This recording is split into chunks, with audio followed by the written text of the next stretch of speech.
So, we make this decision. We're not going to go into healthcare consulting. We're not going to run hospitals. We're not going to be consultants or investment bankers.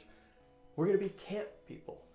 But old habits die hard. So we wanted to bring the same level of sort of focus and passion and intentionality to summer camp that we would have brought to any of our other careers.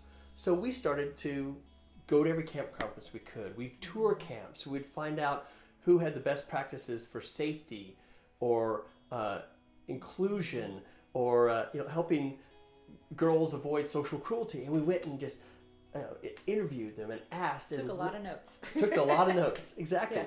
And over the years, we have endeavored to make it so that campers will have experiences like the one I did or our children had, and avoid the tougher experiences that might happen at camp.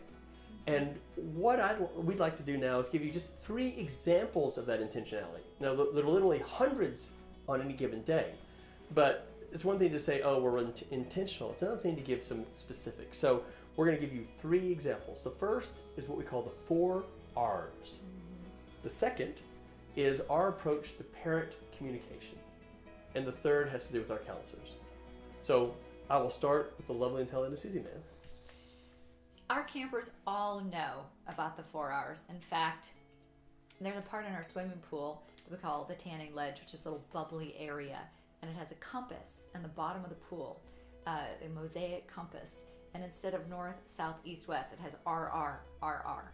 We like to ask the campers, which R is which? But anyway, our campers know that this is what makes camp run. Campers need to be respectful, be responsible, reach out to each other, and take reasonable risks. Respect is inherent in camping. We respect each other's differences, each other's belongings, our counselors. It's a good practice on how to hold yourself accountable and include others. Being responsible is at the heart of camp.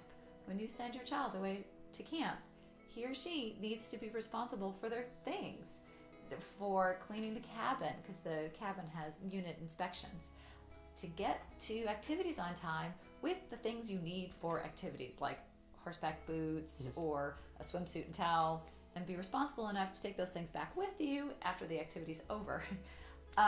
Reach out. We're very inclusive with new campers. I get a lot of parent questions. By the way, I talk to parents all year long about their kids and their concerns for their kids. And one of the ones I frequently get is a parent of a child who's maybe 6th grade, 7th grade, worried about sending their child to camp for the first time, because some of our campers start as early as 1st grade and 2nd grade, and they're worried, do we have a community that excludes others? And the answer is absolutely not.